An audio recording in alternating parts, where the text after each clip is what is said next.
Good morning my dear students. ఈరోజు మనం క్లాస్లో స్ట్రక్చర్ ఆఫ్ కోఆపరేటివ్ బ్యాంక్స్ గురించి ఇంతకు ముందు క్లాస్లో మనం డిస్కస్ చేసుకున్నాం. అలాగే కోఆపరేటివ్ బ్యాంక్స్ ఫీచర్స్ కూడా డిస్కస్ చేసుకున్నాం. ఈరోజు క్లాస్లో advantages of cooperative banks, what are the advantages of cooperative banks, సహకార బ్యాంకుల యొక్క ప్రయోజనాల గురించి మనం ఈరోజు క్లాస్లో చెప్పుకోబోతున్నాం. అసలు వాటి యొక్క ప్రయోజనం ఏంటి, ఉందా లేదా, ఉంటే ఎవరెవరికి ప్రయోజనాలు చేకూరుస్తున్నాయి ఈ సహకార బ్యాంకులు అనేవి, కోఆపరేటివ్ బ్యాంక్స్ అనేవి యొక్క ప్రయోజనాల్లో ముఖ్యంగా ఫస్ట్ వన్ ఏంటంటే ఈజీ ఫార్మేషన్. చాలా ఈజీగా వీటిని ఏర్పాటు చేసుకోవచ్చు.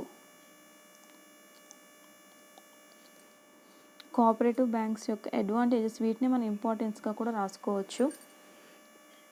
వీటిని అడ్వాంటేజ్గా కూడా రాసుకోవడానికి ఉపయోగపడేటువంటి పాయింట్స్ నేను ఇందులో మీకు పెట్టడం జరిగింది. సో చాలా ఈజీగా ఫార్మేషన్ అనేది చాలా సులభం. దీనికి ఎలాంటి రిజిస్ట్రేషను, ఇప్పుడు కంపెనీస్ యాక్ట్ ప్రకారం మనం కంపెనీని అరేంజ్ చేయాలంటే బోల్డ్ అన్ని రకాలైనటువంటి ఫామ్స్ ఫిల్ చేయాలి, చాలా రకాలైనటువంటి లాంఛనాలు అనేవి ఉంటాయి. కానీ ఈ సహకార బ్యాంకుల్ని మనం స్టార్ట్ చేయాలి అంటే దీన్ని చాలా ఈజీగా ఫామ్ చేయొచ్చు. దీనికి ఉండేటువంటి ఫార్మేషన్కి ఉండేటువంటి రూల్స్ అండ్ రెగ్యులేషన్స్ అనేవి చాలా తక్కువగా ఉంటాయి. సో అందుకని ఎక్కువగా వీటిని అరేంజ్ చేయడానికి అవకాశం ఉంటుంది. అందులో ఇంకొకటి ఏంటంటే వీటిని అరేంజ్ చేసేటువంటి వాళ్ళు ఎక్కువగా గ్రామాలకు చెందినటువంటి వ్యక్తి, అంటే విలేజ్ పీపుల్లో వాళ్ళు ఎడ్యుకేటెడ్ అయి ఉండొచ్చు, అన్ఎడ్యుకేటెడ్ అయి ఉండొచ్చు. సో ఈవెన్ అన్ఎడ్యుకేటెడ్ పీపుల్కి కూడా అర్థమయ్యే విధంగా దీని యొక్క ఫార్మేషన్ అనేది చాలా సింపుల్గా, చాలా ఈజీగా ఉండడం వల్ల ఈ సహకార బ్యాంకులు అనేవి సక్సెస్ అవ్వగలుగుతున్నాయి. ఇది మెయిన్ అడ్వాంటేజ్. నెక్స్ట్ వన్ ఏంటంటే ఓపెన్ మెంబర్షిప్. ఈ సహకార బ్యాంకుల్లో అలాగే సహకార సంఘాల్లో ఒక మెంబర్గా మనం ఎంటర్ అవ్వాలి అంటే దానికి మెంబర్షిప్కి రూల్స్ అండ్ రెగ్యులేషన్స్ అనేవి చాలా స్వల్పం. అంటే మైనర్ అవ్వకూడదు, మేజర్ అయినటువంటి వ్యక్తి ఈ కోఆపరేటివ్ సొసైటీలో కానీ కోఆపరేటివ్ బ్యాంక్లో కానీ సభ్యుడిగా జాయిన్ అవ్వచ్చు. సో సభ్యత్వానికి కూడా ఉండేటువంటి రూల్స్ అండ్ రెగ్యులేషన్స్ అనేవి నామమాత్రంగానే ఉంటాయి కాబట్టి అది కూడా చాలా ఈజీ. సో నార్మల్ పీపుల్ కూడా అండ్ అన్ఎడ్యుకేటెడ్ పీపుల్ కూడా ఇందులో మెంబర్ అవ్వడానికి అవకాశం ఉంటుంది. అది కూడా చాలా ఓపెన్గా ఉంటుంది. అంటే దానికి ఫర్ ఎగ్జాంపుల్ ఫైనాన్షియల్గా ఎంత బ్యాక్గ్రౌండ్ ఉండాలని ఉండదు. అలాగే ఎంత డిపాజిట్ కంపల్సరీ పెద్ద పెద్ద మొత్తాల్లో వాళ్ళు డిపాజిట్స్ వేస్తేనే బ్యాంకులో వాళ్ళకి మెంబర్షిప్ ఇవ్వాలి. ఇలాంటి రూల్స్ రెగ్యులేషన్స్ ఏమీ ఉండవు. చాలా నామమాత్రంగానే వీటి యొక్క రూల్స్ అండ్ రెగ్యులేషన్స్ ఉంటాయి కాబట్టి చాలా తక్కువ సమయంలో ఇందులో మెంబర్గా జాయిన్ అవ్వడానికి అవకాశం ఉంటుంది. ఇది one of the advantage. Next democratic management. ప్రజాస్వామ్య పద్ధతిలోనే దీని యొక్క నియంత్రణ అనేది ఉంటుంది తప్ప నియంతృత్వంగా ఉండదు. రూల్స్ అండ్ రెగ్యులేషన్స్ అనేవి అన్నీ కూడా డెమోక్రటిక్ వేలో ఉంటాయి. సో ప్రజలందరి యొక్క ఇక్కడ ఉండేటువంటి ప్రజలు ఎవరు అంటే మెంబర్స్. ఈ కోఆపరేటివ్ సొసైటీస్లో ఉండేటువంటి మెంబర్స్ అందరి యొక్క అభిప్రాయాల్ని లెక్కలోకి తీసుకునే దీని యొక్క మేనేజ్మెంట్ అనేది కొనసాగుతుంది. కాబట్టి ప్రజాస్వామ్య పద్ధతిలో డెమోక్రటిక్గా మేనేజ్మెంట్ అనేది ఉంటుంది. కాబట్టి ఇక్కడ ఉండేటువంటి సభ్యులు వాళ్ళ యొక్క అభిప్రాయాల్ని తెలియచేయడానికి చాలా మంచి అవకాశం ఉంటుంది. అలాగే ఎక్కువ మంది సభ్యులు ఏదైతే నిర్ణయం తీసుకుంటారో అదే అమలు అవ్వడం అనేది కూడా జరుగుతూ ఉంటుంది. కాబట్టి డెమోక్రటిక్ వేలో జరుగుతుంది. ఇక్కడ ఎవరు నియంత్రించేటువంటి సందర్భాలు ఉండవు. సో ఇది కూడా one of the advantage. Next one service motto.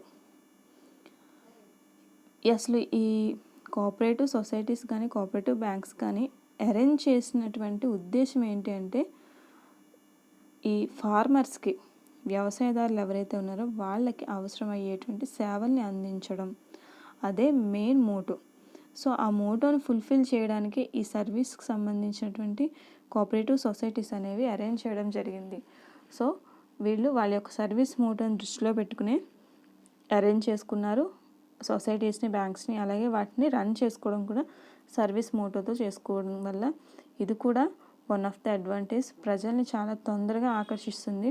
Uneducated people అయినా సరే దీంట్లో సభ్యుడిగా చేరి ఈ సర్వీస్ మోటోని అర్థం చేసుకోవడం చాలా ఈజీ. సో ఇది one of the important. Next one limited liability. ఇక్కడ లిమిటెడ్ లయబిలిటీ అంటే ఇంత మీరు అబ్జర్వ్ చేయండి, ఈ సహకార సంఘాల్లో ఉండేటువంటి వ్యక్తులు వాళ్ళ యొక్క సొంత ఆస్తులను తీసుకొచ్చి ఇందులో పెట్టేయాల్సిన అవసరం లేదు. ఏదైతే వాళ్ళ యొక్క మినిమం ఆబ్లిగేషన్స్ ఉంటాయో వాళ్ళ యొక్క బాధ్యత మేరకు మాత్రమే దీంట్లో వాళ్ళు పార్టిసిపేట్ చేయడం జరుగుతుంది. కాబట్టి వాళ్ళ బాధ్యతల మేరకు మాత్రమే వాళ్ళ యొక్క లయబిలిటీ ఉంటుంది. అంతకు మించి వాళ్ళ యొక్క లయబిలిటీ అనేది ఉండదు. కాబట్టి ఇది కూడా వన్ ఆఫ్ ద అడ్వాంటేజ్.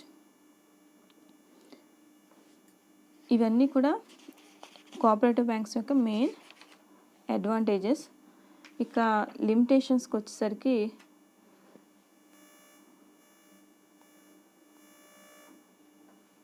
ఈ కోఆపరేటివ్ బ్యాంక్స్ చాలా వరకు సక్సెస్ అయ్యేది. అన్ని గ్రామాల్లోనూ కూడా ఎక్కువ సక్సెస్ అయ్యేది దేశవ్యాప్తంగా. కానీ కొన్ని సందర్భాల్లో కొన్ని విషయాల్లో మాత్రం కొంత వీటికి లిమిటేషన్స్ ఉండడం వల్ల కొంత ఇవి నష్టపోవడం కూడా జరిగాయి.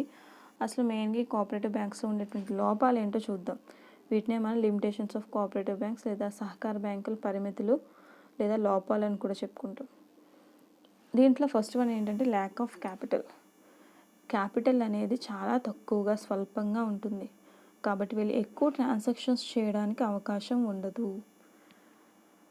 క్యాపిటల్ ఎక్కువగా ఉంటే వీళ్ళు ఇంకా సంస్థని, అది సహకార సంఘమైనా లేదంటే సహకార బ్యాంక్ అయినా సరే, దాన్ని ఇంకా అభివృద్ధి చేయడానికి అవకాశం ఉంటుంది. కానీ క్యాపిటల్ అనేది చాలా స్వల్ప స్థాయిలో ఉండడం వల్ల ఎక్కువగా అభివృద్ధికి నోచుకోవడం లేదు ఈ సహకార బ్యాంకులు అనేవి. అలాగే ల్యాక్ ఆఫ్ ఎఫిషియెంట్ మేనేజ్మెంట్. ఇక్కడ ఎంబీఏ చదివిన వాళ్ళు లేకపోతే బిజినెస్ స్కూల్లో చదివినటువంటి వాళ్ళు ఇందులో మేనేజ్మెంట్లో ఉండరు. అందరూ ఎవరు ఉంటారు అంటే వ్యవసాయం చేసుకునేటువంటి వ్యక్తులు. అలాగే వాళ్ళు ఎడ్యుకేటెడ్ అవ్వచ్చు, అన్ఎడ్యుకేటెడ్ అవ్వచ్చు. ఎవరైనప్పటికీ వాళ్ళు వాళ్ళ స్థాయిలో మేనేజ్మెంట్ స్కిల్స్ని ఉపయోగిస్తారు. ఉన్నటువంటి వ్యక్తులు మంచి తెలివైనటువంటి వ్యక్తులు అనుకోండి, వాళ్ళ యొక్క మేనేజ్మెంట్ స్కిల్స్ బాగున్నాయనుకోండి, ఆ సంస్థ బాగా సక్సెస్ అవుతుంది. కొన్ని సందర్భాల్లో వాళ్ళు ఇన్ఎఫిషియెంట్ మేనేజ్మెంట్ స్కిల్స్ అంటే మంచి మేనేజ్మెంట్ స్కిల్స్ ఉన్నటువంటి వ్యక్తులు కాదనుకోండి, దానివల్ల ఆ కోఆపరేటివ్ సొసైటీ కానీ కోఆపరేటివ్ బ్యాంక్ కానీ ఇబ్బంది పడేటువంటి అవకాశం ఉంటుంది. సో ఇక్కడ ఎఫిషియెంట్ మేనేజ్మెంట్ ఉంటే పర్లేదు, కానీ అన్ని సంఘాల్లోనూ ఎఫిషియెంట్ పీపుల్ మేనేజ్మెంట్ చెయ్యరు. కాబట్టి ఎఫిషియెంట్ పీపుల్ లేకపోవడం అనేది కూడా, సమర్థవంతమైనటువంటి నిర్వహణ లేకపోవడం అనేది కూడా ఈ సహకార బ్యాంకింగ్ వ్యవస్థలో ఒక లిమిటేషన్గా మనం చెప్పుకోవచ్చు.